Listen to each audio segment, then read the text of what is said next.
Good day, ladies and gentlemen. This is Hilt of the Master Sword, and this is not my first Let's Play, it is my second. If you can find my first, congratulations. Today we will be playing Legend of Zelda: A Link to the Past. This game, I love this game. I find it is one of my favorite Legend of Zelda games. Right next to Ocarina of Time, for obvious reasons, because that game was awesome. This game was actually one of the first that I can remember beating as a child, way back when. And I've done a number of playthroughs since then, actually almost annually. This does not fall on that annual celebration, but I still decided to go through and play it anyway, and you people are now along for the ride. This bit of plot here I've never really tried to follow. I mean, it's a good story, but you don't really need plot for this game, and that's usually how it works for Legend of Zelda games. The plot isn't really forced on you, but you can go into the storyline if you really wanted to, and then try to interpret it for yourself, because a lot of the stuff is up to interpretation if you wanted to go that far and be that kind of person. I'm not one of those kind of people, obviously. The plot here is more like extra time on my video that I could be actually playing the game, but because I'm playing this on the Game Boy Advance version of this game, they're choosing to force the plot on you. In the NES version, which is what I usually play, downloaded on my Wii, of course, because the NES has Super NES is elsewhere at the moment. And they do not make you listen to that whole plot thing. I mean, if you don't press any buttons at the beginning, it'll play it for you, but you can just skip right through the plot.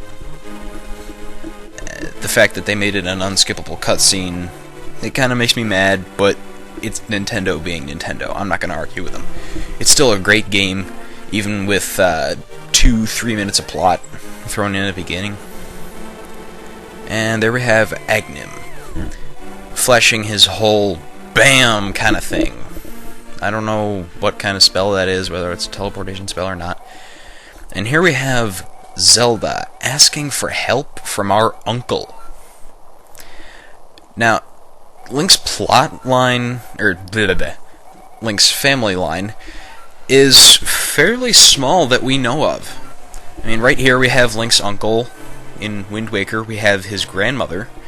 And in Minish Cap, which I'm considering Let's Playing when I'm done with this one, we have Link's other uncle, possibly on his mother's side. Here we have the lantern. The lamp. The lamp is a kind of, I don't know, gimmicky item. One that they kind of throw on you at the beginning as an explanation as to why in dark areas you have light. Interesting note, if you don't grab the lamp in this room, it's available in a number of other rooms. 2 of them I know of. I've never tried other chests because I usually just grab it in the first room. And, I mean, one time I did forget it and get it in the other room. Oh, here we have the uncle again. Easily defeated less than 40 seconds after he has exited the house. What a wonderful man. And here we have him teaching us about the spin attack, because it has been handed down by your family. One would think this would be fairly simple. Swing the sword in a circle as you spin around, screaming loudly. And right about now is when I should be apologizing for the horrible audio lag. You're going to notice it very apparently, if you have not already.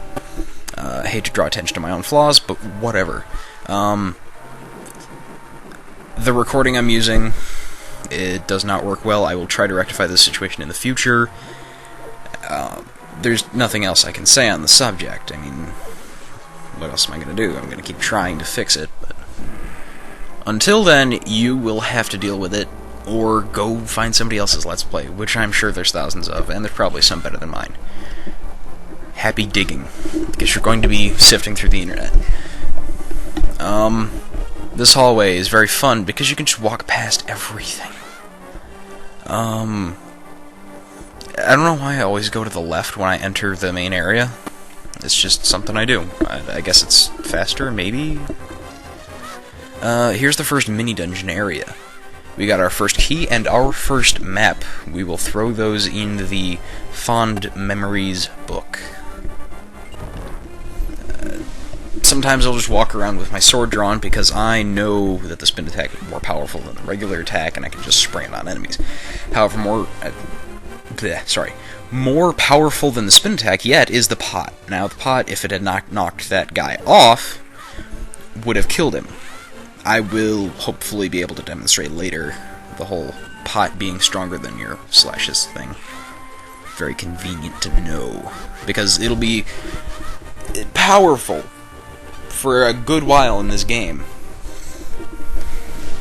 It's a very important note, because it's gotten me through a couple tough situations early game, when I have like 1 heart left, because I've been failing epically, and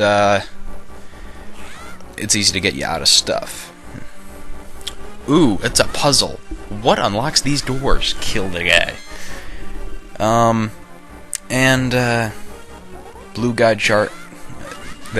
Guarding the boomerang and a key.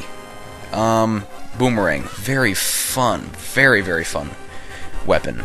It stuns just about everything for a reasonable amount of time. Now, it doesn't work on bosses.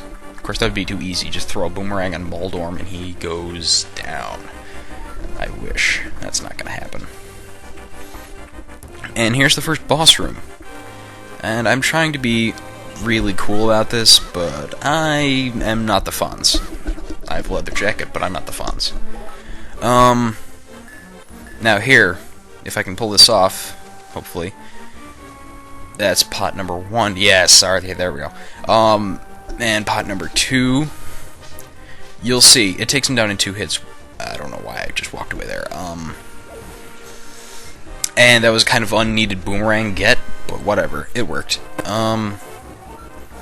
That chest, that one right there, you can get the lamp in that chest. I know for sure. And here's a bit more plot. Do you understand? Yes, I definitely understand. Good. Now, before the wizard notices, we should get the fuck out of here. And off we are, princess. I've never actually tried running through a good portion of the game with her in tow.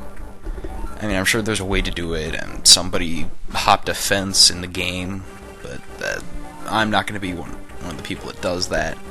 Because I really don't like Princess in tow. It doesn't do anything for the game, it doesn't make it more fun. I mean, I suppose if you could go through the entire game with her in tow, that'd be pretty cool, but that's not what I do here. And this game, admittedly, is going to have some glitches, but you know what? It was great for its time. The layering, I love the way it's done. It's got easily definable layers. Like here, you can see the stairs lead up to layer 2, us being on layer 1, of course. And it has a differentiation between what the 2 layers do. What's going on the 2 layers. You can lay a bomb on layer 1, and go up to layer 2, and if the bomb is within range of you, it still won't do damage to you. That's pretty cool for the time this was made in the tender year of 1992. That's one of the reasons I love this game. I mean, the graphics are great for 1992. The concepts are wonderful. And if you come to appreciate retro games, this is one of those games that you gotta look at and say, wow, we've come a long way here. Speaking of coming a long way, going this way does nothing. And neither does this way. This way does nothing. However, if you go this way, this is how you get out of this room. With rats. Lots of rats. Why did it have to be rats? And yes, I did just quote Indiana Jones. Here I'm trying to be fancy and kill off a snake, and I did. And then I get my butt handed to me being hit a couple times. Because once again, I'm not the Fonz! If I was the Fonz, it'd be a lot cooler. And I'd have sunglasses. I don't have sunglasses. That'd be fun. Once again, trying to sneak up on the snake here. If I can... he got me. Whatever. I'll just deal with it. And you'll see me fail a good bit in this game. I'm not an expert by any means. I've never 100%ed this game, but I feel as though I do a good job of showing you the main points of the game, getting you through dungeons if you're using this as a walkthrough, and maybe you'll get a couple giggles along the way. And good night, ladies and gentlemen. This is Hilton, the Master Sword.